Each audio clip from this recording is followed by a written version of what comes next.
उरीतील दहशतवादी हल्ल्यात अमरावतीचे विकास जानराव उईके यांच्या पार्थिवावरती अंत्यसंस्कार काही वेळातच होत आहे। ही दृश्य नांदगाव अमरावतीचे आपण बघू शकतो।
उरीतील दहशतवादी हल्ल्यात अमरावतीचे विकास जानराव उईके यांच्या पार्थिवावरती काही वेळातच अंत्यसंस्कार करण्यात येतील।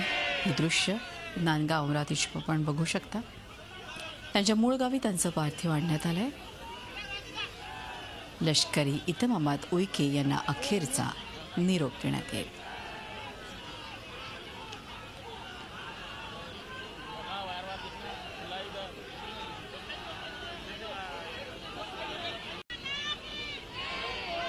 भारत माता की जय आणि अमर रहे याच घोषणा आपल्याला ऐकू येत आहेत। सातारा इथे आपण बघतो की ज्या तऱ्हेने पाकिस्तानी दहशतवाद्यांनी हल्ला केला, ते एक प्रकारचा तीव्र संताप तिथे देखील बघायला मिळाला। संपूर्ण देशामध्ये एक प्रकारचा तीव्र संताप कालच्या या दहशतवादी हल्ल्यावरती आपण बघतोय। ज्या तऱ्हेनं एक मोहीम फत्ते करून आपली तुकडी लष्करी हेडक्वार्टरला उरीच्या पोहोचली आणि त्याच क्षणाचा डाव साधत या पाकिस्तानी दहशतवाद्यांनी त्यांच्यावरती हल्ला केला आणि त्यात आपले 18 जवान, आपले 18 वीरपुत्र धारातीर्थी पडले।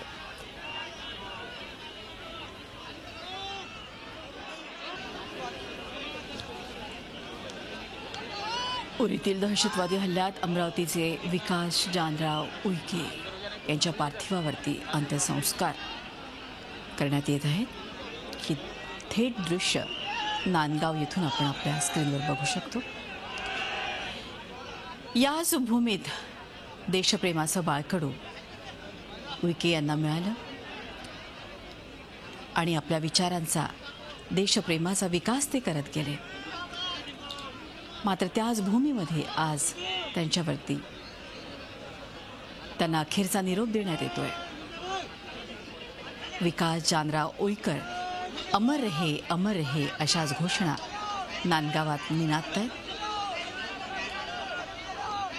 खरं तर तिथला प्रत्येक कण अन कण स्वाभिमानानं भारावून गेलाय, पण कुठेतरी आपला वीरपुत्र आज आपल्यात नाही। देशप्रेमापायी तो धारातीर्थी पडलाय म्हणून कुठेतरी एका डोळ्यात सगळ्यांच्याच अश्रू आहे, ते एका डोळ्यात स्वाभिमान आहे, अभिमान आहे। देशप्रेमासाठी, देशाभिमानासाठी आणि देशावरती झालेला हल्ला परतवून लावण्यासाठी आपल्या वीर सुपुत्रानं वीरमरण दिलं, याचा कुठेतरी स्वाभिमान नांदगावकरांच्या मनात आहे। पण इतका उमदा तरुण आपल्यातून गेला, त्याचेही दुःख आहे। त्याच्याकडून अजून कार्य झालं असतं, अजून कितीतरी मोहिमा त्यांनी फत्ते केल्या असत्या, अशा प्रत्येकाच्या मनात विचारांची सरमिसळ सुरू असेल। अतिशय लाघवी, सगळ्यांशी अतिशय मिळून मिसळून वागणारे असे विकास जानराव उईके आणि त्यांना काही वेळातच आता अंत्यसंस्कार त्यांच्यावरती करण्यात येत आहे। वयाच्या इतक्या उमेदीच्या काळामध्ये त्यांना वीरमरण आलंय। खरं तर देशसेवा त्यांच्याकडून अजून व्हायला हवी होती असं प्रत्येकाला वाटत असेल. आपल्याकडून देशसेवा व्हावी असं देखील त्यांच्या मनात असेल, परंतु नियतीला ते मान्य नव्हतं आणि नियतीनं त्यांना हिरावून नेलं. पण तरी देखील कुठेतरी स्वाभिमान हा प्रत्येकाच्या उरात आहे. उरीतील दहशतवादी हल्ल्यात अमरावतीचे विकास जानराव उईके यांच्या पार्थिवावरती अंत्यसंस्कार करण्यात येत आहेत. ही दृश्य आपल्या स्क्रीनवर बघू शकता. लष्करी इतमामात उईके यांना अखेरचा निरोप देण्यात येतोय.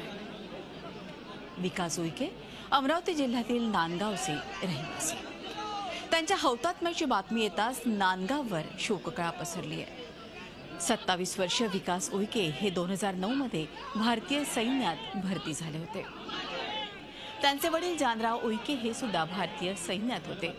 5-6 दिवसांपूर्वी शहीद जवान विकास यांचे कुटुंबियांशी फोनवर देखील बोलणं झालं होतं. महिनाभरापूर्वीच त्यांची बदली काश्मीरमधील उरी या ठिकाणी झाली होती. विकास उईके हे अत्यंत मनमिळाऊ स्वभावाचे होते. त्यांच्या हौतात्म्याची बातमी येताच ग्रामस्थांनी त्यांच्या घरी गर्दी केली आहे. विकास उईके अमर रहे अशा घोषणाने संपूर्ण परिसर निनादून गेलाय. काल पहाटे आणि एकूणच या संदर्भात तिथली परिस्थिती जाणून घेऊया. आपले प्रतिनिधी अखिलेश हळवे आपल्याबरोबर आहे. अखिलेश, आपण बघतोय की एका डोळ्यात कुठेतरी स्वाभिमान आहे, देशासाठी प्राण अर्पण केले आपल्या वीर सुपुत्रांनी याचा अभिमान, मात्र दुसरीकडे इतक्या उमद्या वयात आपण हा वीरपुत्र गमावला त्याचं दुःख अशा रीतीनं भारावून गेलं असेल वातावरण. काय आत्ताची परिस्थिती आहे? खरं मृदुला, आणि आज सकाळी इथे त्याचं पार्थिव आणण्यात आलं, नंतर घरी नेण्यात आलं. दर्शनाकरता बराच वेळ पार्थिव ठेवलं होतं आणि त्यानंतर आता तिची मोठी मिरवणूक निघाली आहे. गावातल्या महत्त्वाच्या रस्त्यावरनं ही मिरवणूक जाईल आणि नंतर या इथे अंत्यसंस्कार त्याचा होणार आहे. आणि ते आपण बघू शकतो की मोठ्या संख्येने गावातले लोक आली. हे सगळे गावकरी जे आहेत ते या गावाचेच नाही तर फक्त आजूबाजूच्या गावातील देखील आहेत. त्यामुळे आपल्या गावातल्या एका शहीदाला निरोप द्यायकरता मोठ्या संख्येने लोक आले आहेत. इथे लष्कराचे अधिकारी आहेत, कर्मचारी आहेत, पोलिसांचे अधिकारी कर्मचारी आहेत देखील. त्यामुळे अंतिम सलाम या हुतात्म्याला देण्यात येईल, अंतिम सलाम देण्यात येईल आणि त्यानंतर मग अंत्यसंस्काराला सुरुवात होईल. आणि थोड्या वेळापूर्वी जेव्हा इथे त्याचा मृतदेह जेव्हा त्याचं पार्थिव जेव्हा घरी पोहोचलं तेव्हा मोठ्या संख्येने अगदी नांदगाव असते आजूबाजूच्या गावातले लोक देखील होतं. आणि भारत माता की जय आणि विकास उईके अमर रहे या जयघोषाने पूर्ण परिसर दुमदुमला होता. मोठ्या संख्येने गावकऱ्यांनी, त्याच्या परिवारांनी त्याला श्रद्धांजली दिली, आदरांजली दिली आणि अनेकांना त्याबद्दल गहीवर आवरता आला नाही.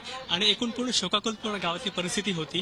एकीकडे ही शोकाकुल परिस्थिती असतानाच दुसरीकडे लोकांनी निर्धार व्यक्त केलाय आणि कुठेतरी विकास उईकेंनी जे श्रद्धांजली त्याच्याकरता त्याग केलाय ते कुठेतरी आत्मसात करायचा त्यांनी गावकऱ्यांनी निर्धार व्यक्त केला. इतकंच नव्हे तर आता सरकारने काहीतरी कठोर पाऊल उचलावे आणि पाकिस्तानला देशाचे उत्तर द्यावे अशी देखील मागणी केली आहे. आणि या क्षणी या गावामध्ये इथे पूर्ण तयारी सुरू आहे. इथे या ठिकाणी अंत्यसंस्कार होणार आहे. सगळी तयारी देखील झाली आहे. गावातले लोक, मान्यवर देखील या ठिकाणी उपस्थित आहे.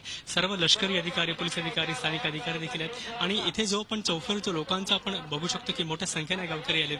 हे सगळे गावकरी आपल्या गावातल्या एका लाडक्या पुत्राला ज्यांनी देशाकरता बलिदान दिलंय त्याला अंतिम निरोप द्यायला आले आणि थोड्या वेळातच ही मिरवणूक इथे पोहोचेल आणि त्यानंतर मग इथे आता अंत्यसंस्कार होणार आहे. अखिलेश, पुन्हा आपल्याकडे येऊ. तुर्तासी माहिती दिली त्याबद्दल धन्यवाद. अखिलेश हळवे आपले प्रतिनिधी नांदगाव अमरावतीहून आपल्याला माहिती देत. लहानपणापासूनच सैन्यात भरती होण्याचे वेध लागलेल्या विकास उईकेच्या आठवणीनं गावावरती दुःखाचा डोंगर कोसळलाय. विकासचे वडील आणि त्याच्या काकाने विकास यांच्या आठवणींना उजाळा दिला. त्यांच्याशी खास बातचीत केली आहे आमचे प्रतिनिधी अखिलेश हळवे यांनी. उरी येथील दहशतवादी हल्ल्यात अमरावती जिल्ह्यातल्या विकास उईके यांनी बलिदान केले. त्याच्या नांदगाव खंडेश्वर गावातल्या घरात मी या क्षणी उभा आहे.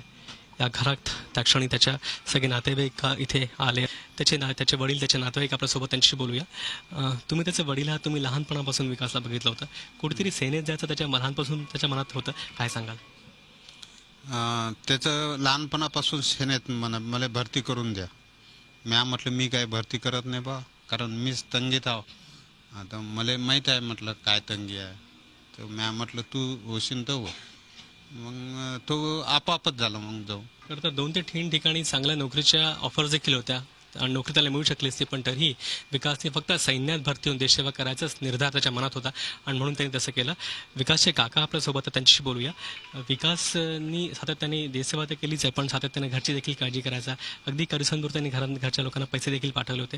देशसेवा करताना घरच्यांना कधी तो विसरला नाही. त्याचे फुल विचार होते का तिकडे झाले करता, बाकी इकडे तिकडे जो काल आले होते हा त्यांना नाकारी केला. विकासच्या वडिलांनी 34 वर्ष सेनेत नोकरी केली होती, त्यामुळे त्यांनी आपल्या मुलांनी सेनेत नोकरी करावीशी फारशी इच्छा नव्हती, पण तरी देशसेवेचं वेळ या विकासच्या मनात होता आणि म्हणून त्यांनी सैन्यात भरती झाला तो आणि देशाकरता प्राणाचे बलिदान केले. व्हिडिओ जर्नलिस्ट रत्नशीलसह अखिलेश हळवे, झी मीडिया, नागपूर. झी 24 तास रहा एक पाऊल पुढे.